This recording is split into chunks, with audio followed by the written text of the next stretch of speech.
નમસ્કાર મિત્રો, આજના દિવસે આપણને એક કન્ફ્યુઝન જરૂર થઈ રહ્યું છે કે આ વખતની મકર સંક્રાંતિ એટલે કે ઉત્તરાયણ આ વખતે કઈ તારીખે છે? 14 તારીખે છે કે 15 તારીખે છે? કારણ કે વર્ષોના વર્ષોથી આપણે 14 તારીખે ઉત્તરાયણ 14મી જાન્યુઆરી મનાવતા આવીએ છીએ. તો આ વખતે અચાનક જ કોઈ એમ કહેશે કે આ વખતે 14 તારીખે નહીં 15 તારીખે મકર સંક્રાંતિ મનાવવાની છે. શા માટે? કેમ આવું થાય છે? આવો પ્રશ્ન આપણા મનની અંદર થતો હશે અને પ્રશ્ન એ થતો હશે કે 14 તારીખે હકીકતમાં છે કે 15 તારીખે. તો મિત્રો, આ બધી જ કન્ફ્યુઝનનો જવાબ લઈને હું આજે આપની સમક્ષ આવી રહ્યો છું. તો આ વિડીયોની અંદર આપણે ચર્ચા કરીશું કે આ વખતની એટલે કે 2024ની ઉત્તરાયણ મકર સંક્રાંતિ કઈ તારીખે મનાવવામાં આવશે, 14 તારીખે કે 15 તારીખે. તો મિત્રો, મારી યુટ્યુબ ચેનલ જાની જીગર ઓફિશિયલની અંદર આપ સર્વનું ફરીથી એકવાર હાર્દિક સ્વાગત છે. દર તહેવારમાં દર પર્વ ઉપર હું તમને પર્વનો ઉત્સવનો મહત્વ જણાવતો આવ્યો છું. તો મિત્રો, આ વિડીયોની અંદર પણ આજે આપણે પર્વની વિશે ચર્ચા કરીશું.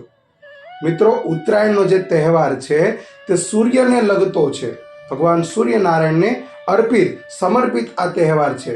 તો સૌથી પહેલાં આપણે આ કન્ફ્યુઝન દૂર કરી લઈએ કે આ વખતની મકર સંક્રાંતિ કઈ તારીખે છે. તો મિત્રો, આ વખતની 2024ની મકર સંક્રાંતિ તારીખ 15/1/2024ના રોજ મનાવવામાં આવશે. કારણ કે ભગવાન સૂર્યનારાયણ જે દિવસે મકર રાશિની અંદર પ્રવેશ કરે છે તે દિવસને મકર સંક્રાંતિ તરીકે ઓળખવામાં આવે છે.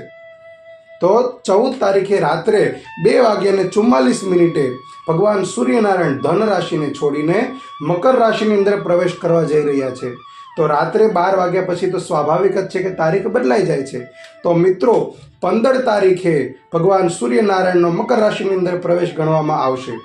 આ વાત મિત્રો હું આપણા જન્મભૂમિ પંચાંગ વગેરે પંચાંગો જે છે, ખગોળશાસ્ત્રીઓને માન્યતા પ્રાપ્ત થયેલી જે પંચાંગો છે એ પંચાંગના આધાર ઉપર હું તમને વાત કરવા જઈ રહ્યો છું.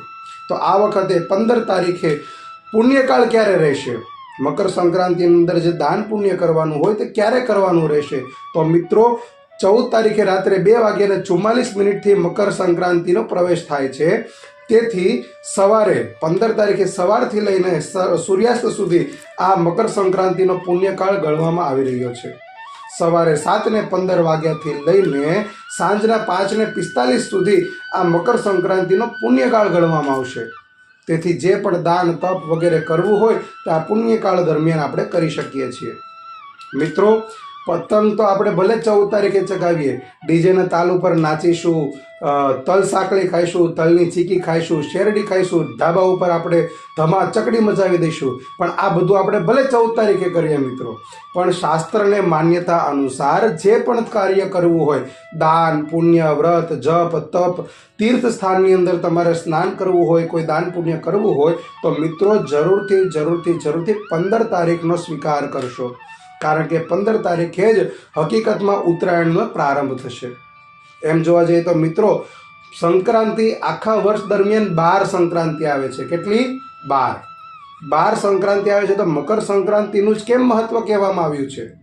સૂર્ય દર મહિને 12 મહિનાની 12 રાશિઓ છે, એ દર મહિને દર રાશિ સૂર્યનારાયણ બદલતા હોય છે. જે રાશિની અંદર પ્રવેશ કરે એ રાશિની સંક્રાંતિ ગણવામાં આવે છે. તો 12 સંક્રાંતિમાંથી આ મકર સંક્રાંતિને શા માટે એટલું મહત્વ આપવામાં આવ્યું છે? એનું કારણ એ છે કે ઉત્તર અયન, દક્ષિણાયન અને ઉત્તરાયણ, આ 2 અયન કહેવામાં આવ્યા છે. એમાંથી ઉત્તરાયણ જે છે, ઉત્તર અયન જે છે તે ભગવાનોનો દિવસ ગણવામાં આવે છે, દેવોનો દિવસ ગણવામાં આવે છે. તેથી આ જ દિવસે શુભ કાર્યની શરૂઆત કરવામાં આવે છે. જેમ કે વિવાહ છે, વાસ્તુ શાંતિ છે, કોઈ પણ ઘરનો નવો પ્રવેશ છે, કોઈ પણ ઘરનું નિર્માણ છે, કોઈ પણ દુકાનનું ઓપનિંગ છે, કોઈ પણ મોલનું ઓપનિંગ છે, જે પણ શુભ કાર્ય છે અથવા કોઈ શુભ કાર્યની ખરીદી કરવી હોય આપણે, તો આ કાર્ય આ દિવસો દરમિયાન હવેથી ખરીદી કરી શકાય છે. તો ઉત્તરાયણ શા માટે? તો કે દેવોનો દિવસ ગણવામાં આવે છે. આ દિવસથી દેવો જાગૃત થાય છે. તેથી મિત્રો, આ ઉત્તરાયણની મકર સંક્રાંતિને ખૂબ જ પવિત્ર ગણવામાં આવી છે.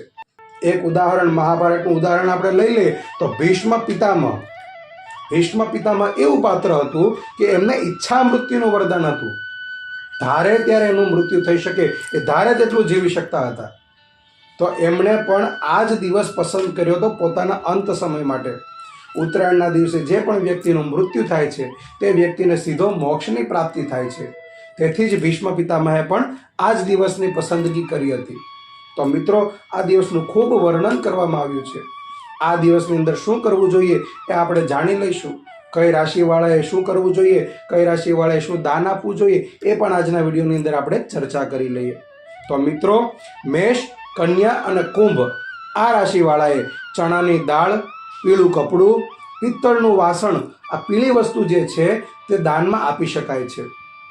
વૃષભ, સિંહ અને ધન રાશિવાળાએ ઘઉં, ગોળ, લાલ કાપડ, લાલાશ પડતા તલ અને તાંબાનું વાસણ જે હોય છે તે દાનમાં આપી શકાય છે. મિથુન, તુલા અને મકર આટલી રાશિઓએ ઘી, ખાંડ, સફેદ તલ, સફેદ કાપડ અથવા તો ચાંદી આવું પણ દાનમાં આપી શકાય છે. કર્ક, વૃશ્ચિક અને મીન રાશિવાળાએ કાળા તલ અને કાળું કાપડ વગેરે દાનમાં આપી શકાય છે. સાથે સ્ટીલનું વાસણ પણ દાનમાં આપી શકાય છે. તો મિત્રો, આ જે પણ 12 રાશિઓ છે એ રાશિઓને લગતા સ્વામીઓના દાન પ્રમાણે આ વાત કરવામાં આવી છે. તો મિત્રો, આ દિવસોએ રાશિઓ તો ઠીક છે, પણ જનરલ જે વસ્તુ છે એ હું તમને જણાવું છું. આ દિવસે તલના દાનનું ખૂબ જ મહત્વ છે. અને બીજું, આયુર્વેદને લગતું પણ આપણું શાસ્ત્ર કહે છે, આપણે જે પણ ઉત્સવો પર્વો છે તે સાયન્સને અને આજના આધુનિક કાળને લગતા જ છે. કારણ કે દરેક વસ્તુની પાછળ કોઈક ને કોઈક તર્ક કરાવવામાં આવ્યો છે. તો ઉત્તરાયણ જે છે, ઉત્તરાયણની અંદર તલની ચીકી ખાવાનું મહત્વ શા માટે છે? તો કે ઉત્તરાયણથી દિવસની વાતાવરણની અંદર ફેરફાર થાય છે, દિવસો લાંબા થાય છે અને રાત ટૂંકી થતી જાય છે. તો આ વાતાવરણમાં જે ચેન્જીસ આવે છે તેના કારણે આપણા હેલ્થ ઉપર પણ, આરોગ્ય ઉપર પણ અસર થતી હોય છે. તેથી મિત્રો, આરોગ્ય સારું રહે એ માટે તલના તેલનું સેવન કરવા માટે કીધું છે. તલના તેલથી અભ્યંગ પોતાના શરીર ઉપર તલનું તેલ ચોપડવું જોઈએ. તલની સામગ્રી ખાવી જોઈએ, ગોળની સામગ્રી ખાવી જોઈએ, જેથી કરીને આપણા હાડકાં પણ મજબૂત રહે અને આરોગ્ય પણ સારું રહે. તેથી મિત્રો, ઉત્તરાયણના દિવસે તલની ચીક્કી, ગોળના લાડુ, મમરાના લાડુની અંદર ગોળ મિક્સ કરીને આપણે ખાતા હોઈએ છીએ. આ દિવસોની અંદર ગુપ્ત દાનનું પણ ખૂબ જ મહત્વ છે. પહેલાંના સમયની અંદર જ્યારે નાના બાળકોને તલના લાડુ બનાવીને આપવામાં આવતા, એની અંદર રૂપિયો, 5 રૂપિયા, 10 રૂપિયાનો સિક્કો પણ આપણે અંદર મૂકીને ગુપ્ત દાન પણ આપી શકીએ છીએ. આ દિવસે ભગવાન સૂર્યનારાયણની પૂજાનું ખૂબ જ મહત્વ કહેવામાં આવ્યું છે મિત્રો. કારણ કે સૂર્યનારાયણને લગતો જ આ તહેવાર છે. સૂર્ય જ્યારે મકર રાશિમાં પ્રવેશે એટલે જ મકર સંક્રાંતિ કહેવાય છે. તો ભગવાન સૂર્યનારાયણની ઉપાસના, પૂજા આ દિવસે કરવાનું ભૂલવું ન જોઈએ. ભગવાન સૂર્યનારાયણની પૂજા કેવી રીતે કરવી? એક તાંબાનો કળશ લેવો, એની અંદર શુદ્ધ જળ ભરવું, એની અંદર ગંગાજળ પધરાવવું, 2 ટીપા 3 ટીપા દૂધના પધરાવવા, સાથે થોડા તલ પણ પધરાવવા અને એની અંદર લાલ પુષ્પ, કંકુ, ચંદન અને ચોખા મૂકીને ભગવાન સૂર્યનારાયણને અર્ઘ્ય અર્પણ કરવો જોઈએ. ભગવાન સૂર્યનારાયણનો મંત્ર છે, જપા કુસુમ શંકાશમ કાશ્યપેયમ મહાદ્યુતિમ તમોરીમ સર્વ પાપઘ્નમ પ્રણતોસ્મી દિવાકરમ. કદાચ આટલો લાંબો મંત્ર ન પણ ફાવે તો ભગવાન સૂર્યનારાયણનો ટૂંકો બીજ મંત્ર છે, રામ હ્રીમ રોમ સહ સૂર્યાય નમઃ. આ મંત્રનો જપ કરવો જોઈએ અને ભગવાન સૂર્યનારાયણની પૂજા કરવી જોઈએ. આ દિવસે ભગવાન સૂર્યનારાયણના જેટલા પણ જપ કરો છો, અનેક ગણું આપણને 1000 ગણું પુણ્યનું પ્રાપ્ત થાય છે. સાથે મકર રાશિ જે છે એનો સ્વામી છે ભગવાન શનિ મહારાજ. તેથી કરીને સાયંકાલે, શનિ મહારાજનું મહત્વ સાયંકાળનું છે. સાયંકાલે, સંધ્યાકાળે શનિ મહારાજના જપ કરવાથી અથવા તો શનિ ચાલીસા કરવાથી અથવા શનિ મહારાજના કોઈ પણ પ્રકારના ઉપાય કરવાથી પણ શનિની જો પનોતી ચાલતી હોય તો એની અંદર આપણને રાહત પ્રાપ્ત થાય છે. શનિ મહારાજનો મંત્ર પણ હું તમને જણાવી દઈશ. નીલાંજન સમાભાસમ રવિપુત્રમ યમાગ્રજમ છાયા માર્તંડ સંભૂતમ તન્નમામી શનિશ્ચરમ. જો કદાચ આ ન ફાવે તો શનિ મહારાજનો પણ બીજ મંત્ર છે, ઓમ પ્રામ પ્રીમ પ્રોમ સહ શનિશ્ચરાય નમઃ. આ મંત્રનો જપ કરવો, શનિ ચાલીસા કરવી વગેરે વગેરે શનિ મહારાજને પ્રસન્ન કરવા માટે ઉપાય કરવા જોઈએ. કાળા તલ, સફેદ તલ, ગોળ, ધાબળો, ચપ્પલ, જમવાની કોઈ પણ વસ્તુ, અન્ન અથવા તો છત્રી વગેરેનું દાન પણ આ દિવસે કરી શકાય છે.